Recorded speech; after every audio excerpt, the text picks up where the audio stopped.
William Collins and Argo present The Holmes Collection, written by Arthur Conan Doyle, read by Robert Hardy. William Collins and Argo present The Adventure of the Dying Detective, a Sherlock Holmes adventure, written by Arthur Conan Doyle, read by Robert Hardy. Mrs. Hudson, the landlady of Sherlock Holmes, was a long-suffering woman. Not only was her first-floor flat invaded at all hours by throngs of singular and often undesirable characters, but her remarkable lodger showed an eccentricity and irregularity in his life which must have sorely tried her patience. His incredible untidiness, his addiction to music at strange hours, his occasional revolver practice within doors, his weird and often malodorous scientific experiments, and the atmosphere of violence and danger which hung around him made him the very worst tenant in London. On the other hand, his payments were princely, and I have no doubt that the house might have been purchased at the price which Holmes paid for his rooms during the years that I was with him.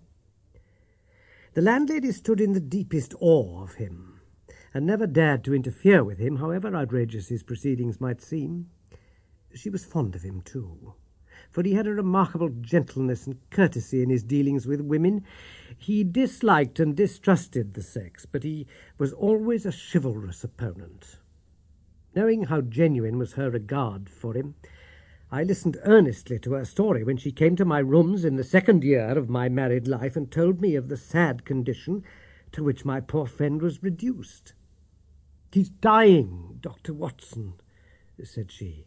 "For 3 days he's been sinking, and I doubt if he'll last the day. He would not let me get a doctor.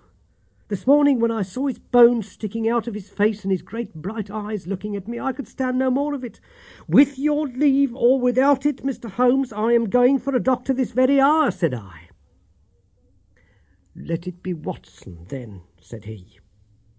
"I wouldn't waste an hour in coming to him, sir, or you may not see him alive." I was horrified, for I had heard nothing of his illness. I need not say that I rushed for my coat and my hat. As we drove back, I asked for the details. "There's little I can tell you, sir. He's been working at a case down at Rotherhithe in an alley near the river, and he's brought this illness back with him. He took to his bed on Wednesday afternoon, and he's never moved since. For these 3 days neither food nor drink has passed his lips. Good God! Why did you not call in a doctor? He wouldn't have it, sir. You know how masterful he is. I didn't dare to disobey him. But he's not long for this world, as you see for yourself the moment that you set eyes on him." He was indeed a deplorable spectacle. In the dim light of a foggy November day, the sick-room was a gloomy spot, but it was that gaunt, wasted face staring at me from the bed which sent a chill to my heart. His eyes had the brightness of fever. There was a hectic flush upon either cheek, and dark crusts clung to his lips. The thin hands upon the coverlet twitched incessantly. His voice was croaking and spasmodic. He lay listlessly as I entered the room, but the sight of me brought a gleam of recognition to his eyes.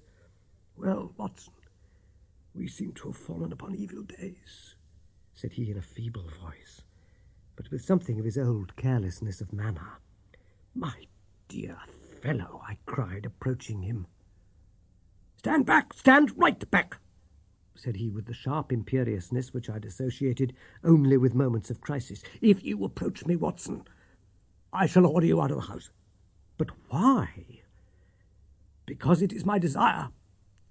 Is that not enough?" Yes, Mrs. Hudson was right. He was more masterful than ever.